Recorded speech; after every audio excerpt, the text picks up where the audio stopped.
Most people think power is found out there in the meetings, the cities, the noise, the crowds. But Machiavelli would smirk at that, because what you think is doing something is often the fastest way to lose control. He understood something few ever do. The man who leaves his house to chase the world rarely returns with his soul intact. The one who stays, who isolates strategically, begins to see the world for what it is. Not a stage to perform on, but a board to play upon. You've been told that staying home means stagnation, laziness, or fear. But that's because most people confuse stillness with weakness. Machiavelli knew stillness is how a predator watches before it strikes. It's how power collects itself before it expands. Staying home isn't retreat. It's consolidation. It's the quiet phase before the empire. When you step away from the world, you stop playing by its tempo. Society is a rhythm designed to keep you reactive. Work here, post that, show up there. Everyone's moving, but no one's arriving. When you stay home, when you willingly step outside that rhythm, you create a dangerous advantage. Time. That belongs only to you. And time, not money, not connections, is the rarest currency of control. Every hour you spend in stillness sharpens your perception. You start noticing how shallow most people's convictions are, how predictable their desires. You begin to see the machine, not the mask. And once you see the machine, you can control it, Machiavelli would have said.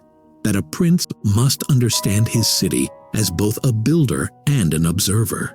A fool rushes to rule before he's learned the rhythm of his people. The wise ruler stays behind his walls, listening, learning, watching who brings news, who flatters, who schemes. Your home, your solitude, is your fortress. It's where you learn to interpret the whispers before they become wars, but only if you use it correctly. Most people use their home to escape reality. The Machiavellian uses it to dissect it. When you're surrounded by walls, distractions vanish, and the truth of your own mind begins to echo. And that's where real danger begins. Because when you start hearing your own thoughts clearly, you realize how much of your life was built around noise. People think power is made in public, but the truth is power is built in private and only displayed in public. The same way soldiers are trained behind closed doors before they march through the city. The most dangerous men are the ones nobody's seen in a while. The quiet one, the one who stopped showing up. Because in absence, mystery begins to grow. And mystery in Machiavellian terms is currency. It makes people talk, speculate, respect. When they can't predict you, they fear you. When they can't find you, they imagine you. Staying home feeds that silence. It lets people forget your weaknesses while their imagination builds your legend. But staying home isn't easy because it forces confrontation. Not with others, with yourself. The outside world gives you excuses to keep running. Conversations, errands, invitations, noise. At home, those excuses collapse. You're left with the mirror. And Machiavelli would have said that's where most people's courage ends, because the mirror shows you your own lies. How? You've been pretending to be moral, busy, loyal, useful, when in truth, you've been afraid. And once you face that fear, once you learn to sit with it without flinching, you become dangerous. Because most people will do anything to avoid that confrontation. You, however, will have passed through it. That's why staying home is one of the most radical acts in a society addicted to exposure. They want you visible. They want you constantly expressing, proving, posting. Because visible people are predictable people. They reveal their emotions, their opinions, their weaknesses. The unseen, however, cannot be read and therefore cannot be controlled. When you stay home, you deny the world access to your patterns. You move into what Machiavelli would call the fog of the unseen. Your silence becomes a weapon. Every message you don't reply to, every event you don't attend, every update you don't post, all of it sends one signal: I don't need you. And in the hierarchy of power, that's the loudest message of all. Of course, there's a difference between hiding and positioning. The Machiavellian doesn't vanish because he's weak. He vanishes because he's calculating. He withdraws not to disappear but to create a vacuum, and nature hates vacuums. People will rush to fill the silence with their own interpretations. He must be working on something. He must know something we don't. He must be improving. Whether or not it's true doesn't matter. What matters is that perception begins to work for you without you lifting a finger. You've outsourced your power to imagination, theirs, not yours. And once people start imagining you as powerful, you don't have to prove it. You've already won half the game. Think about how every empire begins, not with expansion, but with walls. The Great Wall, the castles of Europe, the palaces of Florence. Each ruler first fortifies, observes, then acts. Machiavelli taught that control comes from containment. Contain your impulses, your environment, your interactions. Containment is power disguised as passivity. When you stay home, you practice containment. You begin to decide what gets in, who gets, your time, what enters your mind, what energy surrounds you. The modern world has tricked people into thinking openness is virtue. Be available. Be reachable. No, availability is vulnerability. Every door that's open can be walked through. A ruler closes his doors. A fool keeps them open in the name of kindness. Staying home also allows a man to perfect his narrative before he reveals it. In the public eye, mistakes are magnified. Every stumble becomes gossip. Every trial becomes entertainment. But behind closed doors, you can fail without witnesses. You can rehearse your authority before it's seen. Machiavelli believed appearance is everything, but appearance must be perfected privately. The home becomes your rehearsal hall, your war room. It's where you sharpen your words, discipline your habits, and plot your ascent without interruption. By the time you step outside again, your silence has already done the work. They see you not as someone returning, but as someone emerging. The irony is the world will call you antisocial for it. They'll say you're missing out, but missing out is exactly what you should want. To miss the noise, the gossip, the chaos that steals your focus. While they trade their time for attention, you're trading your attention for mastery. And mastery, Machiavelli knew, is the only true source of respect. Staying home turns every hour into a negotiation with yourself. You start managing your own weaknesses, like a ruler manages a court, identifying which impulses to trust, which to execute, which to exile. Most people are servants to their distractions. You, on the other hand, are learning to rule them. The world outside will always tempt you with movement, as if movement itself means progress. But motion without direction is just noise. Staying home helps you separate motion from meaning. You begin to act only when necessary, speak only when it serves purpose, and move only when the movement is irreversible. That's how Machiavellian patience is built through the art of withholding. Withholding your presence, your opinions, your reactions. Because once you learn to delay the urge to react, you gain command over those who can't. Every ruler must master restraint before dominance. Restraint is the seed of timing, and timing is everything. Eventually, your home becomes not a cage, but a citadel. While others use their rooms to scroll, you use yours to scheme. Every minute of quiet becomes a calculation. Every day of solitude strengthens your independence. You begin to realize how little you actually need, not because of minimalism, but because of control.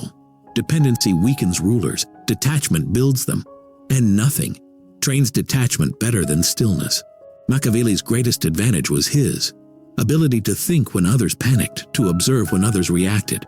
That's what staying home gives you, the gift of detachment, the cold distance required, to see things as they are, not as you wish them to be. It's almost comical. The same people who call you lazy for staying home are the ones burning out, chasing validation. They don't realize you're building leverage in silence. They're spending their energy trying to be noticed. You're storing yours to strike when it matters. They think you've fallen behind, but Machiavelli would say you're ahead, because while they're busy playing the game, you're studying its rules. The world rewards visibility, but it obeys invisibility. The unseen architect designs the stage. The actor just performs on it. Staying home turns you from performer to designer. It takes you out of the show and places you behind the curtain where the real control lives. And once you start to taste that control, you'll never crave attention again, because attention feels fragile. Control feels eternal. The difference between the two is where you spend your silence. Most people waste theirs scrolling, waiting, wishing. You'll spend yours refining, building, planning. You'll start to sense that the less you do outwardly, the more your presence grows inwardly. People will start noticing your absence, then your calmness, then your results. That's when they'll realize you weren't staying home because you were afraid of the world. You were staying home because the world was afraid of what you were becoming. When Machiavelli spoke of fortresses, he wasn't merely referring to walls of stone and iron. He was speaking of the kind built within the mind. Your home becomes that mental fortress. Every hour spent alone sharpens your intuition.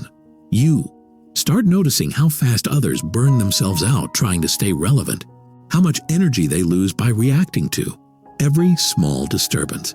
When you stay home long enough, you begin to realize how rare it is to meet someone who is truly centered. The world outside is full of people desperate to be seen. The world inside you is waiting for you to learn how to see yourself. Once you grasp that, the hunger for validation begins to dissolve, replaced by a quiet satisfaction that no applause can imitate. Isolation, when done right, doesn't make you weaker. It purifies you. It burns away the unnecessary. It strips you of the personas you've worn to survive public life. You start seeing the difference between who you are and who you pretend to be. And Machiavelli would tell you, the more masks a person wears, the easier they are to manipulate. But the one who knows his naked self, his impulses, his fears, his limits cannot be easily moved. Staying home forces you into that confrontation, and through it, you earn something the outside world can never give: self-command. You start operating from your own center instead of the shifting winds of others' opinions. And from that center, every decision becomes sharper, every reaction more deliberate, every move calculated. Most people don't stay home because they fear irrelevance. They fear being forgotten. But Machiavelli would laugh at that fear because he knew irrelevance is not what kills power. Overexposure does. The more people see you, the less they value you. Familiarity makes you cheap. The king who walks the streets daily becomes just another man. The citizen who appears rarely becomes myth. When you're always present, people stop wondering about you. When you vanish, they start imagining. And in politics, in business, in life, imagination always carries more weight than reality. Staying home makes you scarce, and scarcity creates perceived value. People don't chase what's everywhere. They chase what's absent. It's ironic, isn't it? You withdraw, and suddenly people reach out more. They sense the change, the quiet, confidence. They can't explain it, but they feel it. You no longer look like someone begging for inclusion. You look like someone who chose exile. And there's something magnetic about choice. Power always belongs to the one who could leave but doesn't need to. By staying home, you flip the dynamic. You're no longer the one seeking approval. You're the one withholding presence. And humans crave what's withheld. This is why Machiavelli's princes would retreat to their chambers for days. Not because they had nothing to say, but because silence made every word heavier when finally spoken. You must learn to weaponize absence the same way. But to truly benefit from solitude, you have to discipline it. Staying home without direction is just comfort. Staying home with purpose is transformation. You have to treat your space as a laboratory, not a hiding place. Every day, refine a skill, challenge a thought, question a belief. Read not to escape, but to dissect. Write not to express, but to structure your mind. Practice thinking for yourself, not as a rebellion, but as a preparation. Because once you re-enter the world, you'll notice how little independent thought actually exists. People repeat, repost, recycle. You'll speak once and it'll carry more weight than 1,000 of their words because yours came from depth, not noise. There's also an unexpected power in not needing to be entertained. The more comfortable you become in stillness, the more control you gain over your emotions. When you no longer need stimulation, you become immune to manipulation. Machiavelli understood that. Those who can't sit in silence are easy to rule. Just keep them distracted. Give them bread and spectacle. But the man who can find peace in emptiness is untouchable. He doesn't seek escape. He creates meaning. Staying home teaches you this emotional sovereignty. You start realizing that boredom is not the enemy. It's the training ground for depth. Every moment you resist the urge to distract yourself, you strengthen your mind's ability to stay composed when the world tries to pull you apart. And make no mistake, the world will try. It rewards obedience disguised as participation. Be social, they say. Stay active. But what they mean is stay visible enough for us to control you. Every system, political, economic, digital, depends on your constant involvement. The moment you disconnect, it loses power over you. That's why solitude feels dangerous to them. Because a person who can sit in silence can't be easily manipulated. They start asking forbidden questions. They stop reacting to propaganda. They notice how much of society runs on fear, not logic. Machiavelli's insight was simple but terrifyingly true. Rulers depend on distraction to maintain control. So when you stay home and cut the noise, you reclaim that control. You stop being ruled. There's another layer to it, one that Machiavelli would have admired most. When you stay home, you begin to see patterns others can't. People moving in herds, trends rising and falling, opinions shifting like tides. You realize how predictable the collective mind really is. And once you can predict it, you can use it. That's the true reward of observation influence. Not by shouting, not by fighting, but by quietly positioning yourself ahead of the curve. By the time everyone reacts, you've already moved. That's how the silent strategist always wins. He acts like a reckless, but he's 10 steps ahead. And let's not ignore this. Staying home sharpens your perception of power itself. You begin to notice how every social dynamic mirrors a court. Every friendship has hierarchy. Every group has a ruler. Every interaction is a subtle negotiation of dominance. When you're constantly surrounded by people, you're too absorbed to see it. When you pull back, you finally understand the game. You see who truly holds influence, who merely pretends, and how most people's confidence crumbles the moment they lose an audience. That knowledge makes you immune to charm and immune to intimidation, two of the strongest social weapons. Machiavelli would say, that's when you're ready to lead, because only those who no longer need to impress can command respect. Staying home also allows you to reset your standards. The longer you spend away from chaos, the clearer you see what's worth your time. You stop tolerating mediocrity disguised as connection. You stop seeking approval from people whose opinions mean nothing. You start realizing that solitude isn't loneliness, it's filtration. Every day, alone filters out another layer of nonsense. By the time you step back into the world, you'll find you no longer fit into most of it. And that's exactly the point. Power begins where conformity ends. The more you stay home, the more you separate from the herd's rhythm. The world might call that isolation, but Machiavelli would call it purification. Then comes the shift. You stop staying home to hide and start staying home to build. You notice the difference between silence and stagnation. Your ideas begin to take form. Your routines harden into rituals. You realize you can wake when you want, create what you want, train your body, read for hours, think deeply, plan months ahead, and no one can stop you. That's not laziness, that's sovereignty. The man who controls his time controls his destiny. And in a world where everyone's time is bought, borrowed, or stolen, owning your hours is the ultimate rebellion. The longer you stay home, the more invisible rules of life you start to see. Like how opportunity rarely knocks, it whispers, and only the still can hear it. Or how The person who reacts least usually holds the most leverage. You begin to sense energy instead of words, motives instead of messages. That's when staying home stops being a tactic and becomes a way of seeing. You no longer need constant input to feel alive. You generate your own rhythm, your own meaning, your own direction. That's when you reach what Machiavelli might have called internal monarchy, when you rule yourself as if you were your own state. But here's the paradox that separates those who rise from those who fade in. Solitude. Most people retreat and never return.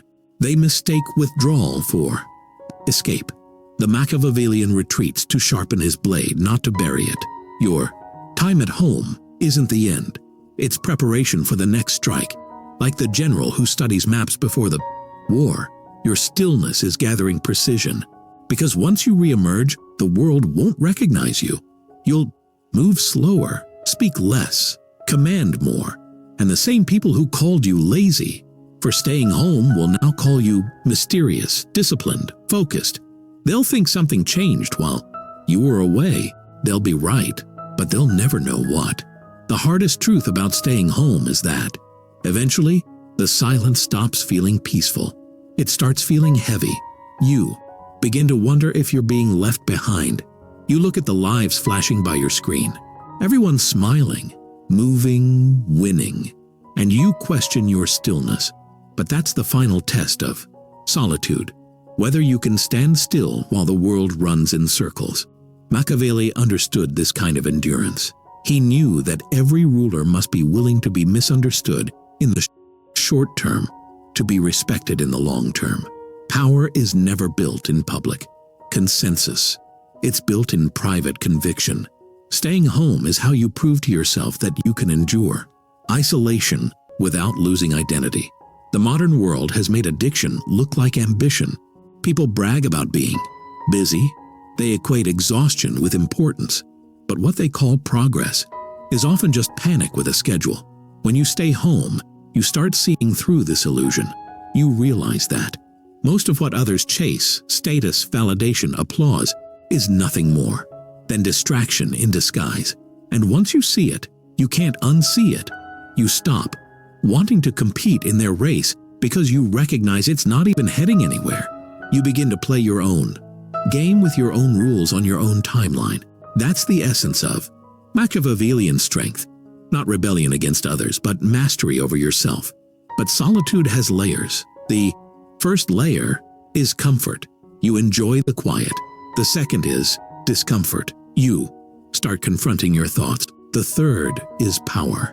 When you realize your thoughts no longer control you. Most people never make it to the third. They escape the discomfort by rushing back into noise. They need the world to drown out their own mind. But if you stay long enough, you begin to notice something strange. Your emotions become tools instead of triggers. Anger becomes energy. Sadness becomes reflection. Fear becomes data. You stop being a passenger to your psychology and start becoming its driver. That's when solitude becomes strength. When it gives you emotional precision, Machiavelli would call this the art of internal governance. Before a ruler can govern a state, he must govern himself. He must know when to act, when to wait, when to appear generous, when to conceal ruthlessness. These aren't instincts. They're learned disciplines. And the only place you can truly learn them is in stillness. Because when you're surrounded by people, you adapt to their tempo. When you're alone, you start creating your own. You begin to move according to strategy instead of impulse. Staying home becomes your political education. Every emotion becomes a counselor. Every silence becomes a meeting. Every decision becomes a decree over your own empire, the empire of one. There's a beauty to invisibility that people rarely talk about. When you're unseen, you're unmeasured. When you're unmeasured, you're unpredictable. And when you're unpredictable, you're free. Most people fear obscurity because they rely on the gaze of others to feel alive. But obscurity, when used correctly, becomes armor. It allows you to experiment, to fail, to rebuild without consequence. No one is watching, so nothing can be weaponized against you. You become a ghost, not dead, but untouchable. And Machiavelli would tell you, there's no form of power greater than that to influence from the shadows, to act unseen, but felt. Still, don't confuse invisibility with disappearance. The difference lies in intention. Disappearance is defeat. Invisibility is design. The Machiavellian knows when to emerge, not when he's ready, but when. The timing serves him. Timing, after all, is the invisible thread that holds all strategy together. And staying home gives you that sensitivity to timing. You start feeling when the moment is ripe to strike. You learn to let opportunities mature instead of forcing them. The impulsive man acts. The strategic man waits. And in that waiting, you discover a truth most people never learn. That patience is not the absence of action. It's the preparation of precision. But let's speak plainly. Staying home won't always feel powerful. There will be mornings you wake up questioning your purpose.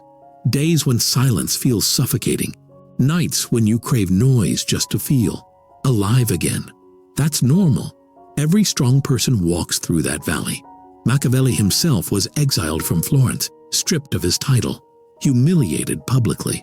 But it was in that exile, in isolation, that he wrote the Prince, the very text that immortalized him.